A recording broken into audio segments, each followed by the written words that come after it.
We started a study through a book in the Bible that's named Esther.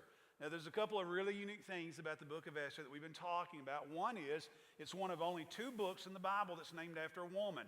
And Esther is such a remarkable person. Her story is one of the great stories that you'll find in the Bible. Now, there's several important things about it that we've talked about, and I know different people are able to be here at different Wednesday nights, so let me just kind of catch everybody up on where we are. We're going to get to chapter 3 here in just a moment, but here's where we've seen so far. The book of Esther is set not in Israel, not in the Jewish world, but it's set over and had once been the Babylonian Empire.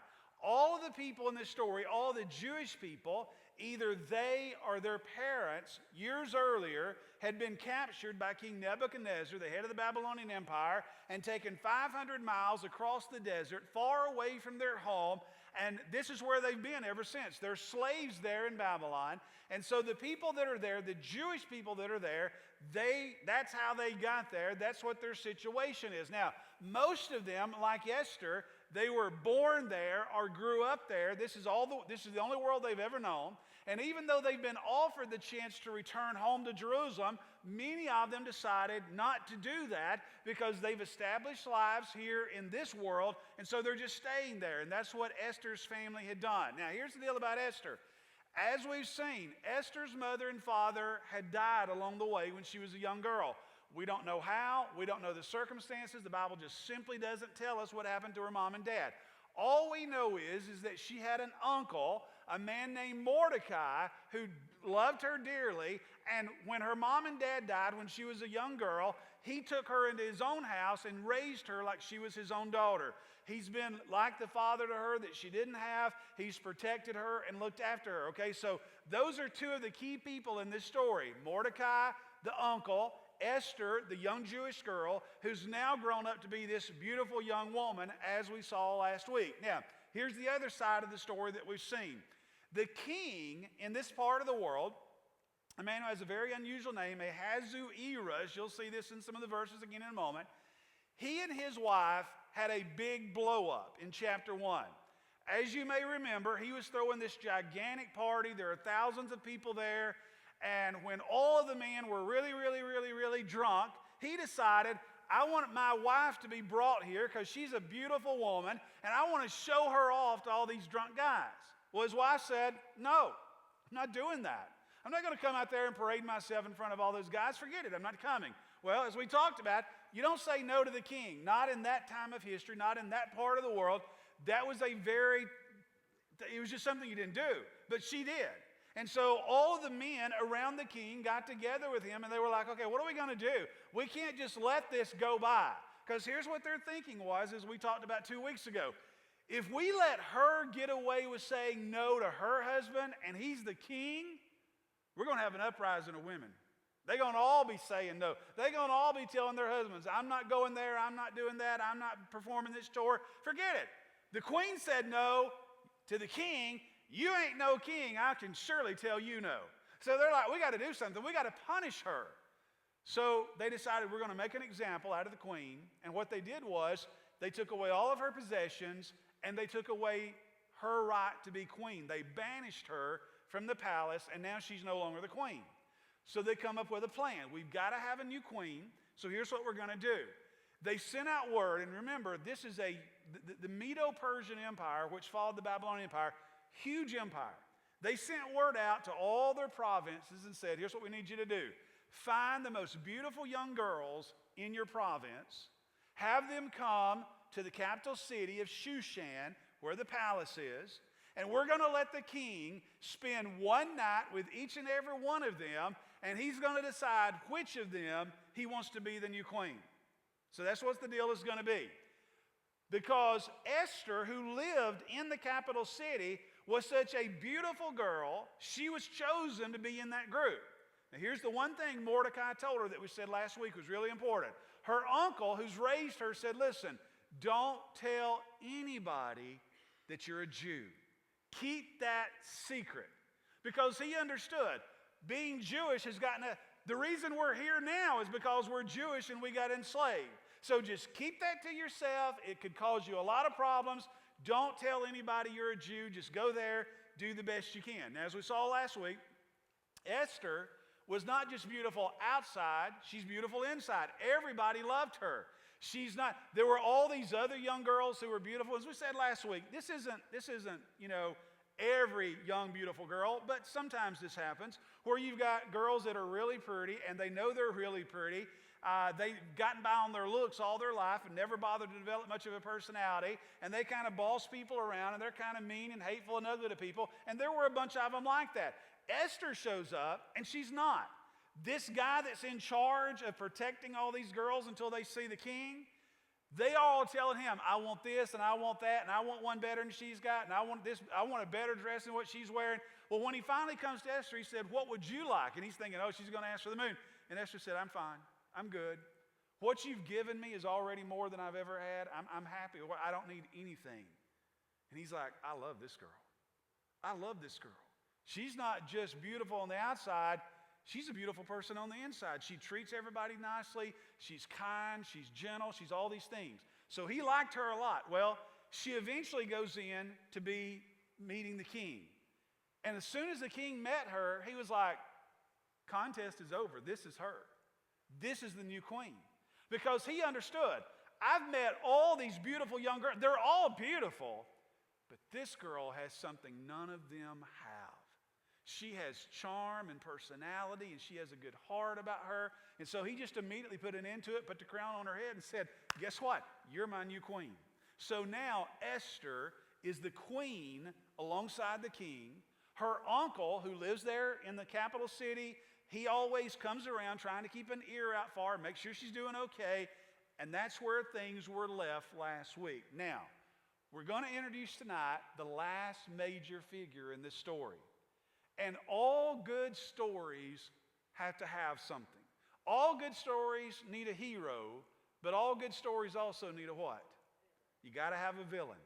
And this guy is a true villain in every sense of the word. Now, here's where we meet him for the first time. So it starts off, chapter 3, verse 1, it starts off after these things. Now, that just simply means after the contest is over, after Esther's been chosen to be the queen, after all that's over with and things have settled back down, King Ahasuerus promoted Haman. Haman is the guy. He's the villain of the story. The son of Hammedatha, the Agagite, and advanced him and set his seat above all the princes that were with him. Now, here's a guy who, for whatever reason, is promoted to be right under the king. He is the king's right-hand man. He is over everybody but the king. The only person more powerful than Haman is the king himself. Now, some people can handle power, some people can't. Some people, you give them a little power, and what happens? Goes right to their head, and they lose their mind. Well, that's this guy, okay? He gets this, and he's got real power. This isn't some pretend. He is a powerful man, second only to the king, but it goes right to his head, and it reveals the kind of heart he actually has. It says, and all the king's servants that were in the king's gate, now notice this, they bowed and reverenced Haman, for the king had commanded concerning him. Now, every time this guy goes in or out, every time he's out on the street, every time he's out in the town, anybody sees him, what are they doing? They're bowing down, they're showing reverence. Now, I want to ask you a question. Can that go to your head? You better believe it can. Now, understand something. The Bible's clear on this. What's the only reason they're doing this? What's the only reason they're showing him this reverence? And what's the only reason they're bowing down to him? The king commanded. They're not doing it because, Haman's such a great guy, I just got to show him. No, that's not why they're doing it. They're doing it because the king said do it. But here's the key to the whole part of this story. Notice these last few words. But Mordecai, that's Esther's uncle, who also lives there in the capital. Mordecai bowed not, nor did him reverence. Now here's one of the great questions in the book of Esther. Why not? Why did Mordecai refuse to bow down to this guy? Why did he refuse to obey the king's commandment and to show this guy reverence? We don't know. People have speculated about that. Some people have suggested, well, maybe Mordecai had met Haman some other place in some other time and knew what kind of a man he was and had just decided, I'm not showing this guy any respect. This guy is a scoundrel. Maybe that's what happened. We don't know. But for whatever reason, Mordecai defied the king's commandment and refused to bow down to this guy. Now, on one hand, you could look at that and say, well, you know what? That's showing he's got some backbone. But here's the flip side of that. Sometimes, do the decisions we make in life make our life worse? Sometimes can we be so, I know this isn't anybody here, but maybe you know somebody like this. Do you know anybody that sometimes has been so stubborn about an issue that they made the issue 10 times worse by being stubborn? Well, Mordecai is about to make the issue really, really bad, okay? And it's all about the fact, I'm not bowing down to this guy. For whatever reason, like I said, best guess is he had met this guy some other place, and he understood this guy is a scoundrel. I'm not bowing down to him, but for whatever reason, he decides he's not going to do it. Now watch this. Then the king's servants, which were in the king's gate, said unto Mordecai, why transgressest thou? Now notice what they're asking. They're not asking, why are you not bowing down to Haman? What are they asking? Why are you not obeying the king? Now, I preached a sermon 2 weeks ago on a Sunday morning and kind of followed up this last week. But 2 weeks ago on Sunday, I preached a sermon, The World is Watching. Was the world watching Mordecai? Yeah, they were paying attention. See, there's a lot of times in life we're in church. When we're in church, we're like, okay, everybody's paying attention because I'm in church. So I'm going to do it. But a lot of times when we go out in just our regular world, Walmart, neighborhood, wherever, we feel like, well, I can act like any way I want to now. Nobody, listen, the world is watching. They're paying attention. That group I preached on Sunday morning, as I said Sunday morning, one of the reasons there are so many of those people that self-identify as not religiously affiliated is because they've been watching Christians and they've decided if that's what Christianity is all about, I'm not interested. I'm out. I'm not going to church, never going back. The world is watching. So they asked Mordecai, why are you doing that? Why are you violating the king's commandment? And by the way, we never get an answer. If Mordecai answered, it's not in here. We don't know what he told them. But notice this. Now it came to pass when they spoke daily unto him, and he hearkened not unto them. Now stop for a second. I used a word a moment ago, stubborn. Does this sound like stubborn right here? They spoke daily. Every day, they're like, Mordecai, why don't you do what the king said to do? And every day, Mordecai says, I'm not listening. I ain't paying attention. Now again, you can say, well, Mordecai was being true to what he believed and showing some backbone. Okay, that's one way to look at it. But the flip side of that is, in the world's eye, they're watching and they're not happy with what they're seeing. Here's a guy, because again, they don't see it as him defying Haman. They see it as him defying who? The king. But he wouldn't listen. That when this went on long enough, it says, they told Haman to see whether Mordecai's matters would stand. For he had told them that he was a Jew. Now stop again for a second. Here again, now listen, Mordecai is a good guy. Let me be clear on that. Mordecai is a good guy. He does some great things in this story, but he's not perfect. What was the one thing he told Esther not to do? Don't tell anybody you're what? A Jew. What did Mordecai do? He told them he was a Jew. Have you ever known anybody that tells you to do one thing and then they do the opposite? Does that not drive you crazy? Somebody says, well, you need to do this, and then you see them and they're doing the exact opposite. You say, wait a minute, I thought you told me I should do this. Well, you need to do that, but I'm going to do this. That's what Mordecai, he's being very stubborn, and then to make matters worse, he did the exact opposite of what he told Esther. He told everybody he was a Jew.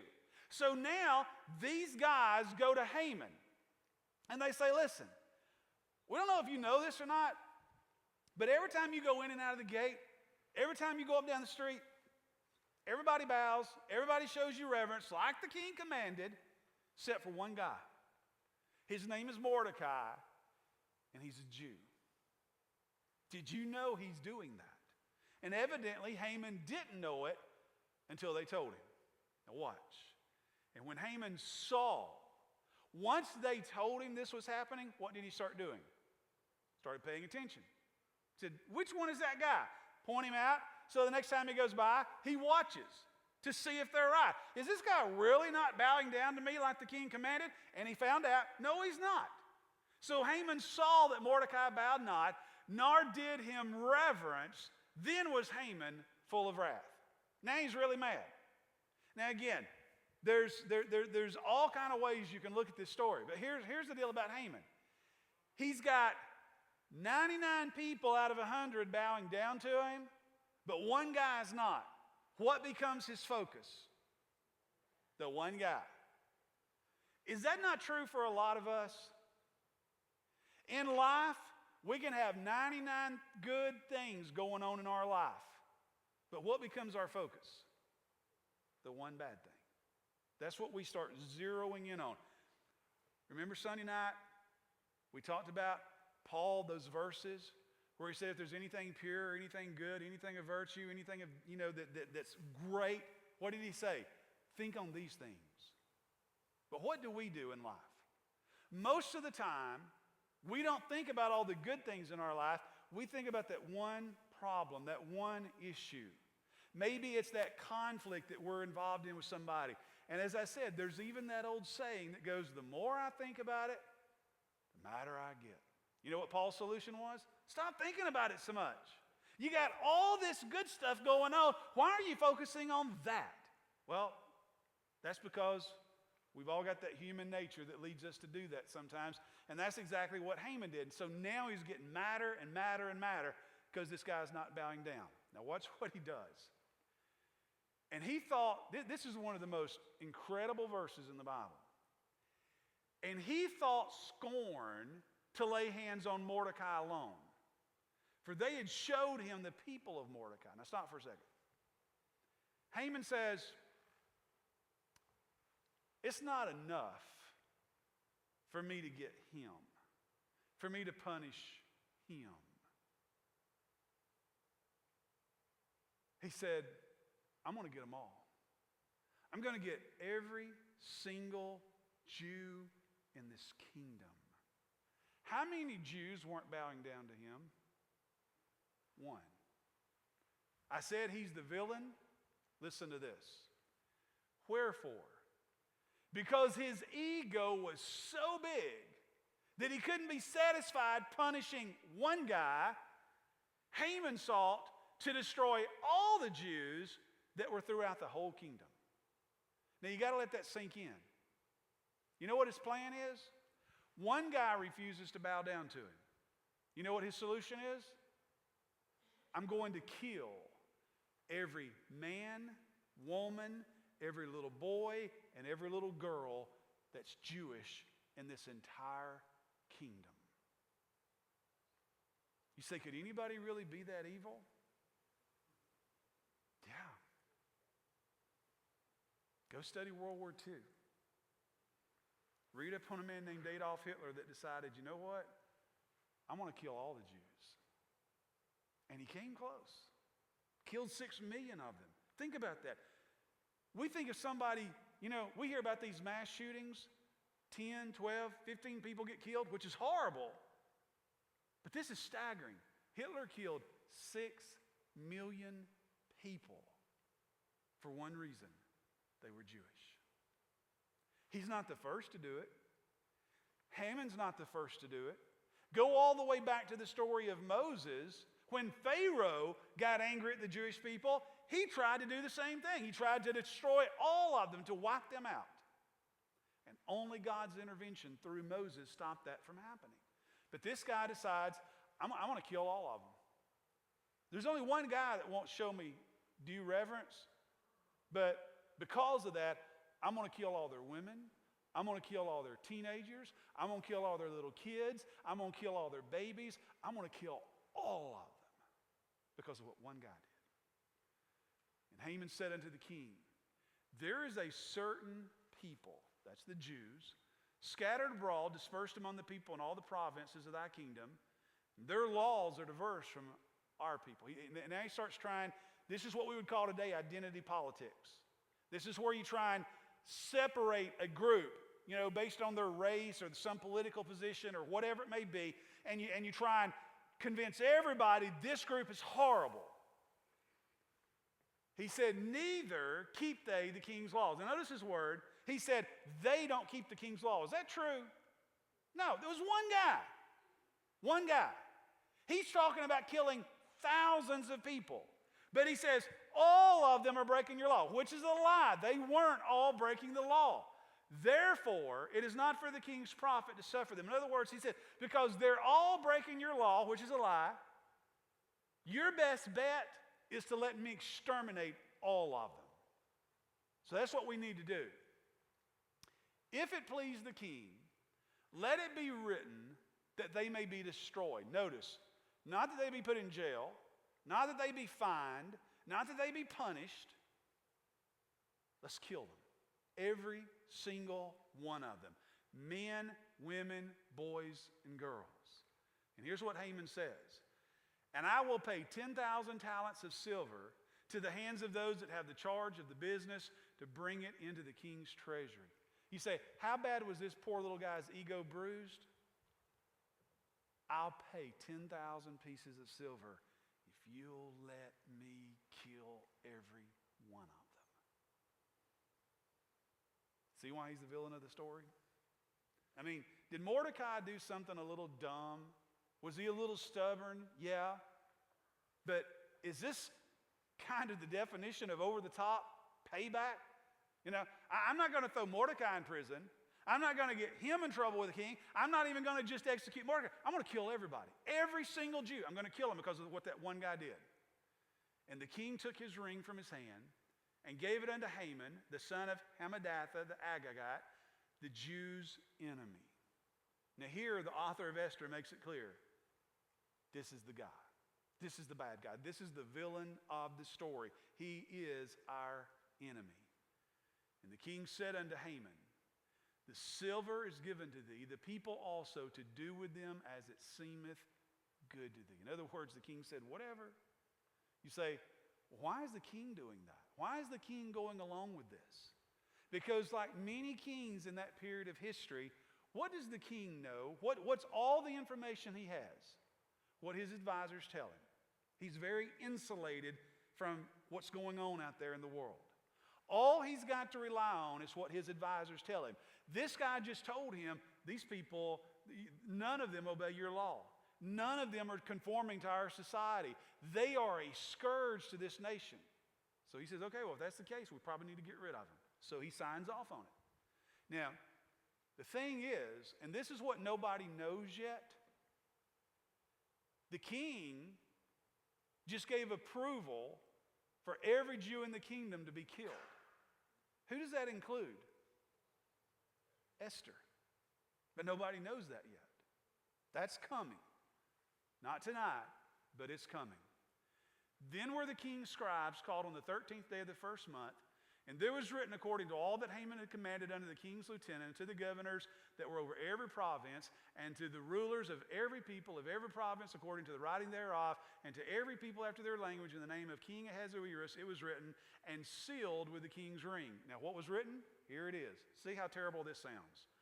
All the letters were sent by post into all the king's provinces to destroy, to kill, to cause to perish all Jews, both young and old, little children and women, in one day, even upon the 13th day of the 12th month. Now this is what's happened. Haman gets the king to sign off on it, and then he comes up with a plan. He says, he drafts a letter, and he has this letter sent to every province, to every little village, every little hamlet, everything in their empire. And here's what it says.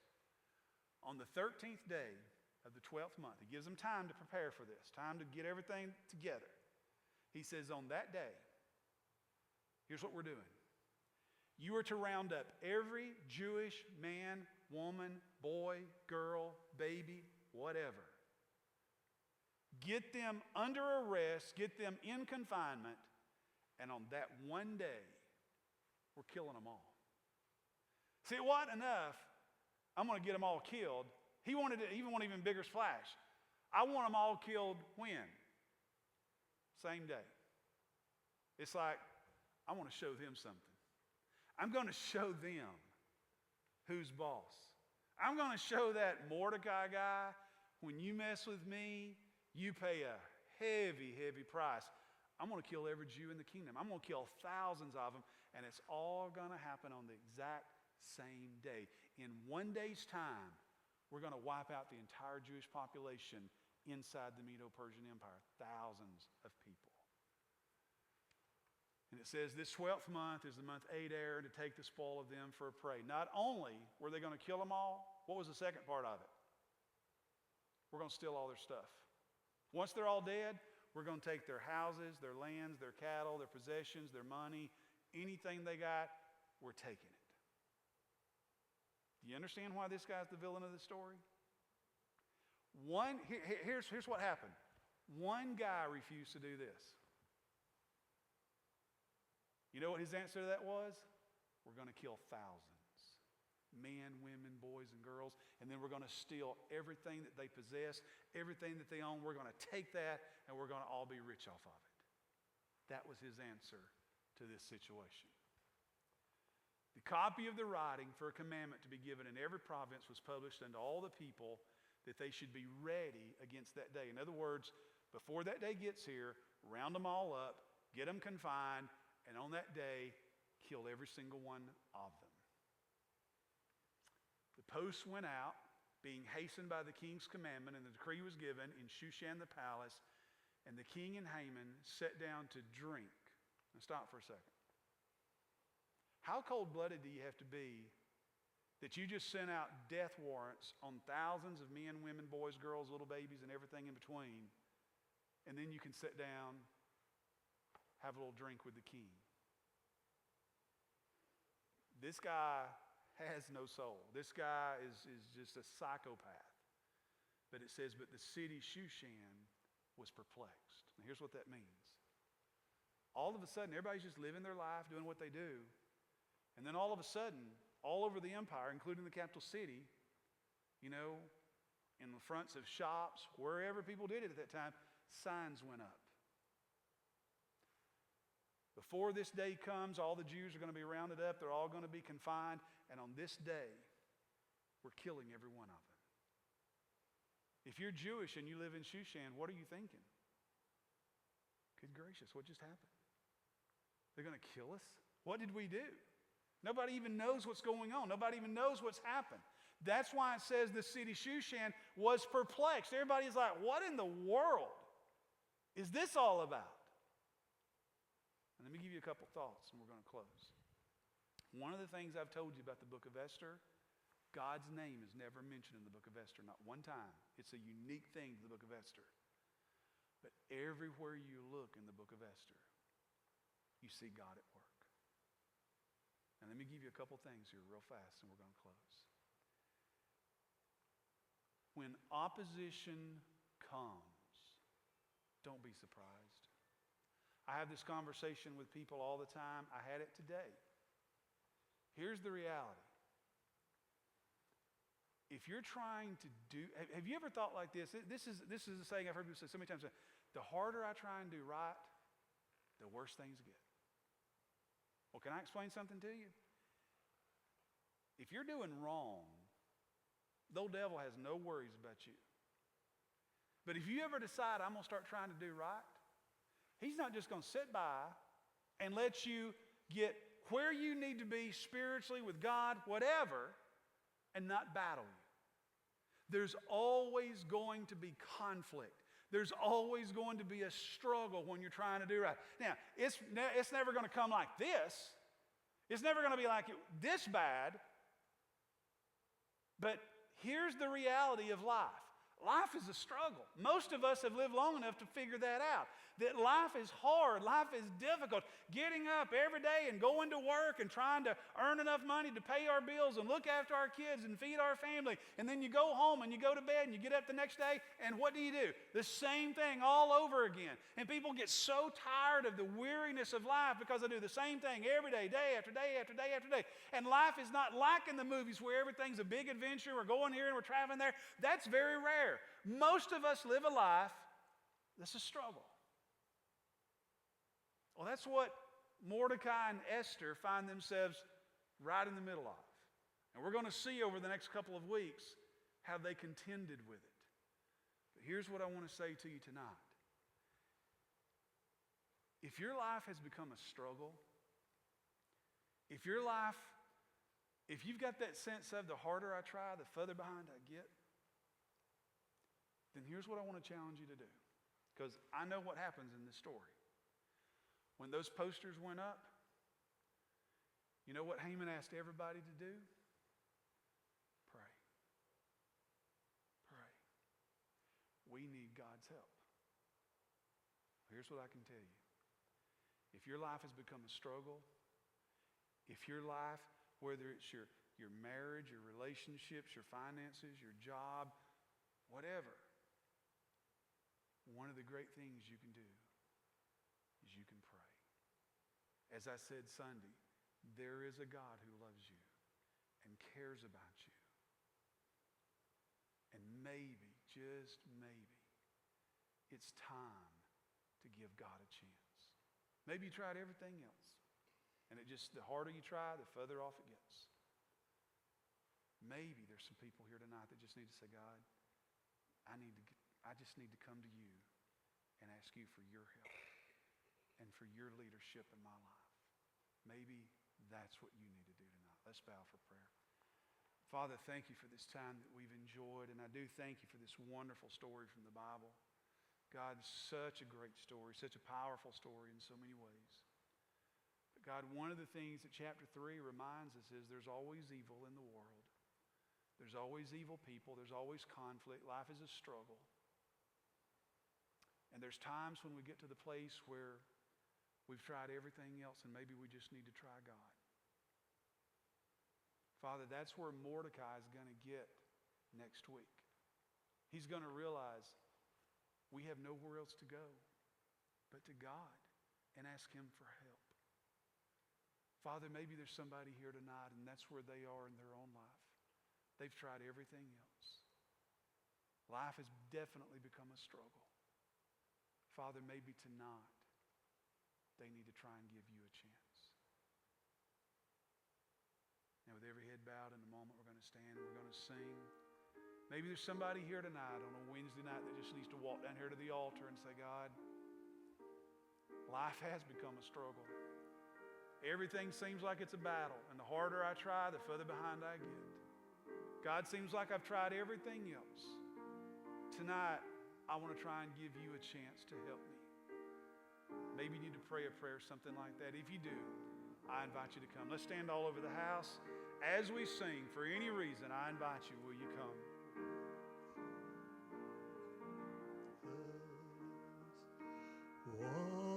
Was from my poor